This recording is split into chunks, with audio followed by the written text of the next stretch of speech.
Bonjour à tous et bonjour à toutes. Nous allons attaquer ensemble le chapitre 14, ce que j'abandonne en arrêtant de fumer. Qu'est-ce que j'abandonne en arrêtant de fumer? Absolument rien. C'est la peur qui nous paralyse à l'idée d'arrêter. La peur d'être privé de notre plaisir, de notre récompense ou de notre soutien. La peur que quelques instants particuliers ne soient plus aussi agréables sans cigarette. La peur qu'elle ne nous manque pour faire face aux situations les plus difficiles. En d'autres termes, nous avons subi un véritable lavage de cerveau.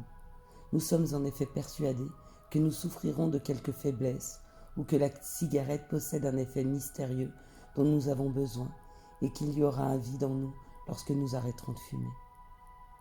Tel est l'aspect psychologique de la dépendance de la cigarette. Mettez-vous bien cela dans la tête, la cigarette ne comble pas un vide, elle le crée. Notre organisme est la machine la plus sophistiquée de la Terre. Que ce soit un dieu, un processus d'évolution naturelle ou une combinaison des deux, l'entité qui nous a créés est bien plus puissante que nous.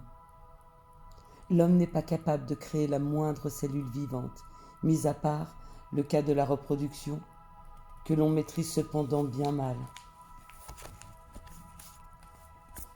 Si le tabac avait été un élément nécessaire à notre vie, nous aurions été capables de nous protéger contre le poison qu'il nous apporte.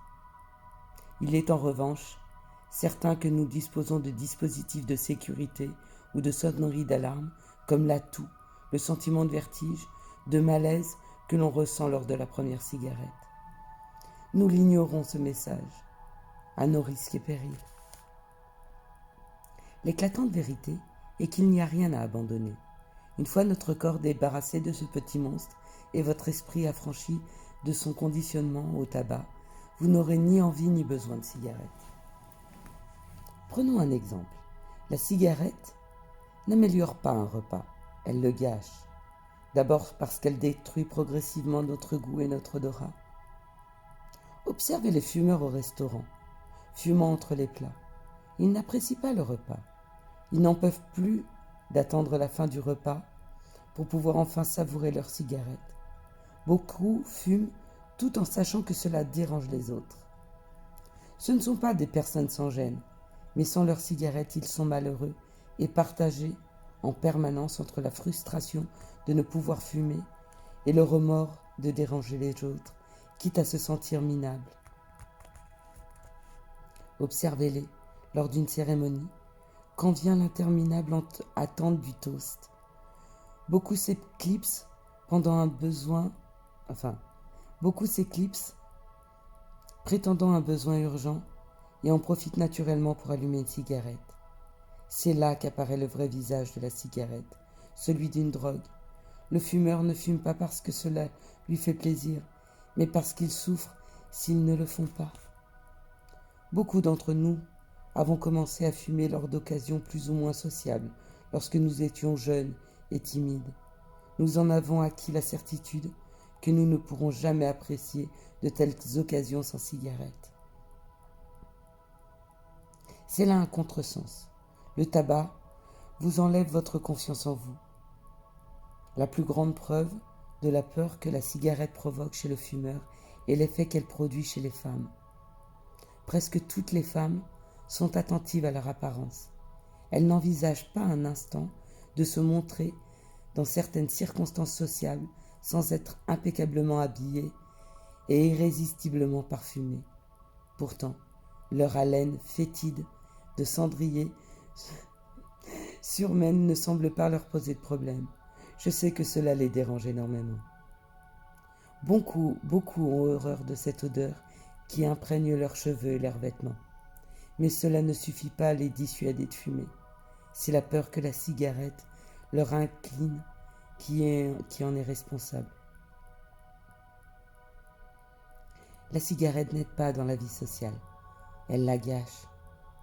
Regardez combien de fumeurs est mal à l'aise lorsqu'il tient d'une main la cigarette, de l'autre un verre, essayant de se débarrasser discrètement des cendres et des mégots, lorsqu'il tente sans cesse de ne pas expirer la fumée au visage de son interlocuteur, à moins qu'il ne soit assez rustre pour ne pas faire cas du péril détail.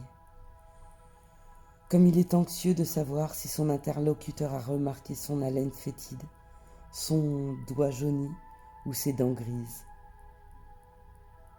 Non seulement il n'y a rien à abandonner, mais vous en retirerez de grands avantages. Quand un fumeur essaie d'arrêter, il tente de se concentrer sur les aspects positifs pour sa santé, son argent et sa sociabilité. Certes, ce sont des motifs évidents et importants, mais ce ne sont pas les seuls. Je pense que les bénéfices psychologiques sont les plus importants. Le retour de la confiance en soi et de la sérénité, la libération de cet esclavage. Ne pas avoir à subir ce sentiment de mépris de la part de soi-même et des autres. Ne plus se torturer pour savoir si l'on arrivera un jour à se débarrasser de cette drogue.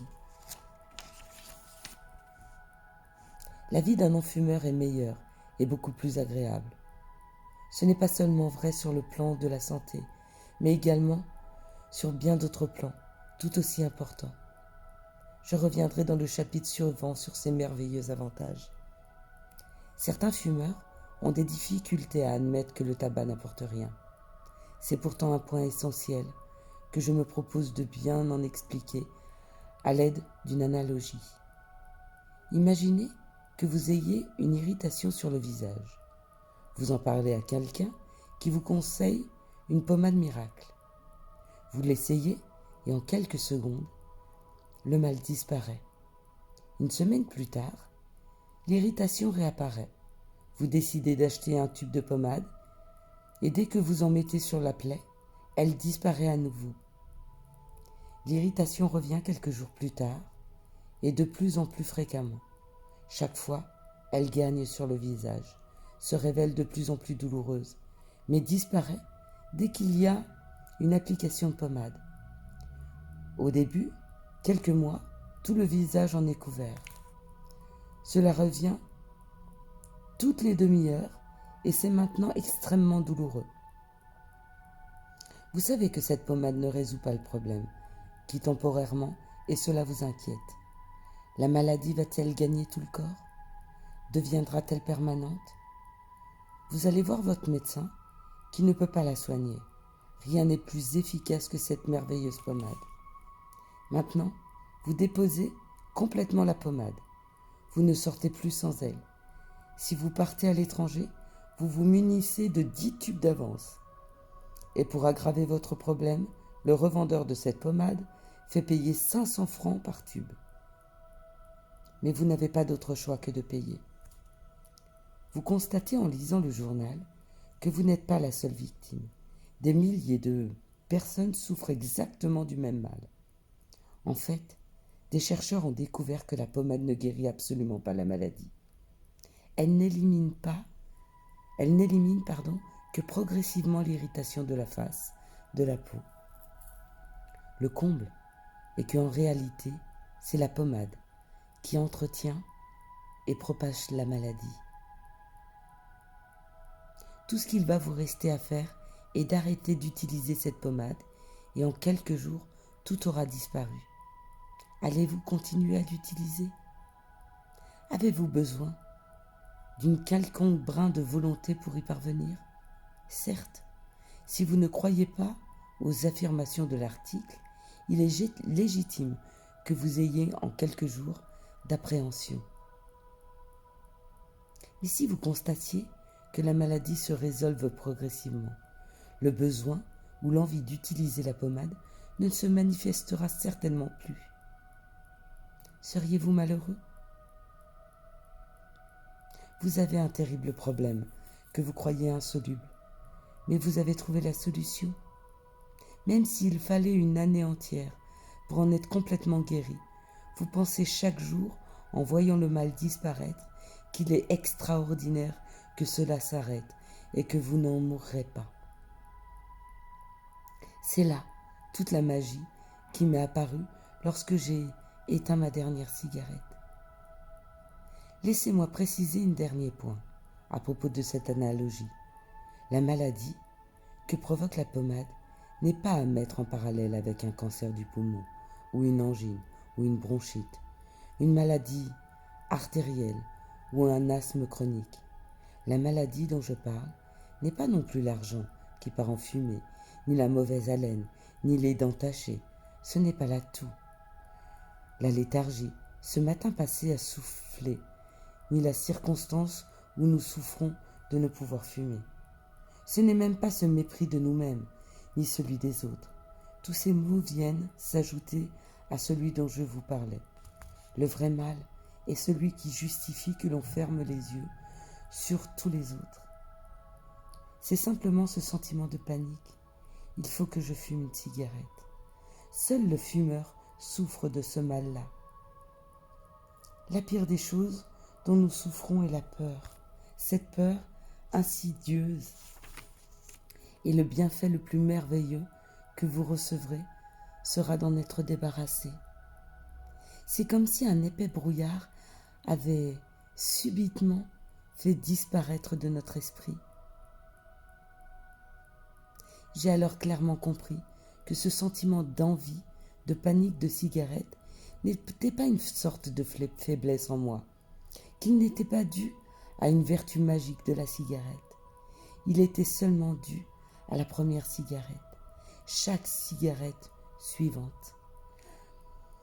Loin d'éliminer ce sentiment, ne faisait que l'ancrer plus profondément dans mon esprit. En même temps, je voyais que tous les autres heureux fumeurs vivaient le même cauchemar que moi, même si c'était à un degré moindre. Et tous avançaient des arguments aussi incohérents les uns que les autres pour tenter de justifier leur comportement. C'est si bon d'être libéré. C'est vrai. Si demain, je devais avoir une petite plaie sur le visage et que cette pommade magique faisait en sorte que tout mon visage soit comblé de plaies, et si je savais que de ne plus me servir de cette pommade chaque jour allait faire en sorte que cette plaie ne revienne plus jamais, est-ce que j'hésiterais une minute? Pourquoi je continue à fumer? Parce que j'ai peur. Parce que j'ai peur de ce phénomène de manque. J'ai peur de manquer quelque chose de ma vie. Alors que je ne manquerai rien, justement. Je ne serai plus obligé de sortir de la cérémonie pour fumer. Je ne serai plus obligé de me sentir mal à l'aise s'il n'y a pas de cendrier. Je ne serai plus obligé de garder ce mégot dans la poche si je ne veux pas le jeter par terre. Je ne serai plus obligé de souffrir de l'odeur de mes vêtements, de mon haleine, de mes cheveux. C'est une belle réflexion. À nous de l'avoir ensemble. Je vous souhaite à tous et à tous une magnifique journée. Je vous l'espère sans cigarette, comme je me l'espère à moi aussi. Ciao.